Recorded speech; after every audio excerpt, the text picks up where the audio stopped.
Welcome, Don. What do you say, man? It's, yes, trying times that we're in right now. Anyways, guys, this is the common rafter right here is what I have in front of me, layout that you've done many times, where we give you a sheet like this and we give you the information, you do these calculations. And you've done this many times. What we want you to do is the calculations, lay it out just like you would any other time, and then we need you to label all the different lines. This was the sheet that we used for the HIP terminology quiz that we did. So we're going to ask you to use this for the labeling. There's only a couple of differences for the common rafter, and I'll point those out in just a minute. But if we go and look at this layout, so here is the ridge plumb cut, and that agrees with number 1 here. If you go and you look down here at L, ridge plumb cut. If you go down here someplace to this line right here, on here, that's line number 4, and I look at 4 and D. Okay, that's the bottom of the, in this case it was a 2x10 common rafter. This one might have been a 2x8, 2x whatever. Bottom of the common rafter. So we're asking you to label each and every line. On a common rafter, this would be what we've been referring to as the face cut, and this is what we've been referring to as the soffit cut line. That's the only real difference between what's here for a hip or a valley. And I want you to also include the heel height, the projection, and the overhang. And I believe you know what those are now. And if you don't, then that's going to be part of what we're going to cover. Because that's what we should be doing. Once that's done, you've drawn it and you've labeled it. Because we are doing this digitally and you're not bringing this back to us, we have to verify what you did.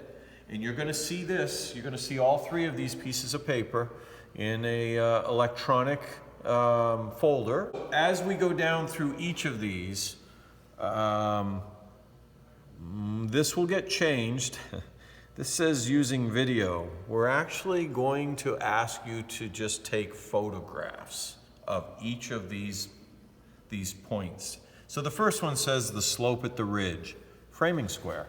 So take a framing square. And this is the ridge plumb cut line.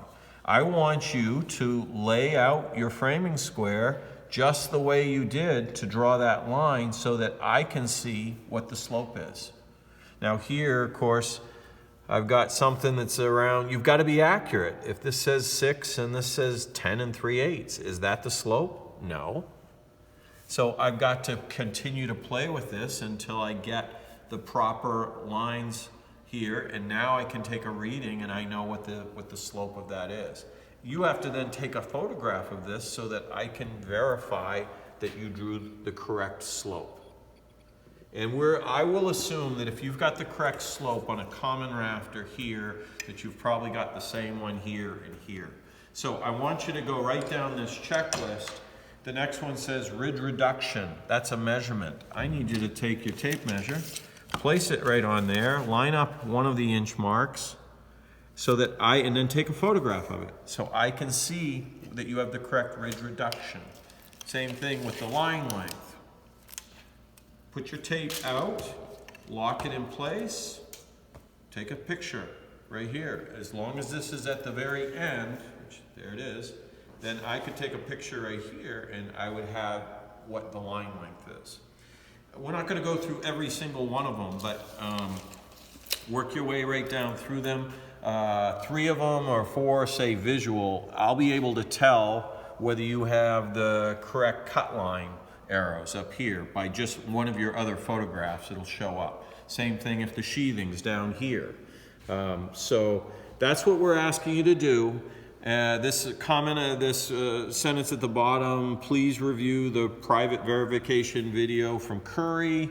That's what this is right here. This video is trying to help you, help explain what we need to get back from you so that we can do this remotely. This is distance learning and still giving you a lot of good good instruction that this is something that you're going to take with you and right out into the workforce. I don't know. How's that? That's great, Don. That's perfect. There's still a good percentage of the class that's doing a common rafter. But some of you have moved on to hips, and some of you might even move on to valleys. It's going to be the same process. You're still going to get a sheet where you do the calculations. You're still going to do the layout. You're still going to take this terminology and label everything. And then you're going to do this checklist. Now this list will be slightly different for, hips and valleys because there are more lines to it. But we still need the verification, which is the snapshot of the photographs. And we are going to ask you to take and text those to us. That right now is the first thing we're going to try. If it doesn't work out that well on your end or our end, we'll get feedback from you and we will modify it. We'll make changes if we have to. In the package that we sent out to everybody, there were a lot of these paper strips that we've been doing our layouts on. You guys are all familiar with that. You're going to get an electronic piece of paper that talks about, this is the exterior wall layout. So you would take and tape this down to some place in your house, maybe the floor, if that's what you have to work on. You're going to lay it out as you always would. Center lines, define the openings, common studs after that, and don't leave any of them out. But then the verification is, we need you to take, before you pick this up from wherever it is, we just need you to hook your tape and run it down and lock it in place. And then with your phone, right, you're gonna just take your phone and turn it on to the camera mode. Now it would be helpful if you get up above it, but we would like you to take, probably you can do something like this if you can get high enough in two snapshots. If you're doing a 12-footer, you might need to do 3 snapshots. The thing that we've learned when we practice this is, I wrote right here, exterior wall layout, Don Varney, Comp 10. If I'm going to do 2 snapshots, I need to actually have this up here at the beginning, and I need to have it down here at the end, so that if the 2 pictures get separated electronically somehow, I can still piece them back together. So I need to know what it is, exterior wall layout, I need to know your name, and then that this goes to Comp 10 if we have to piece anything back together.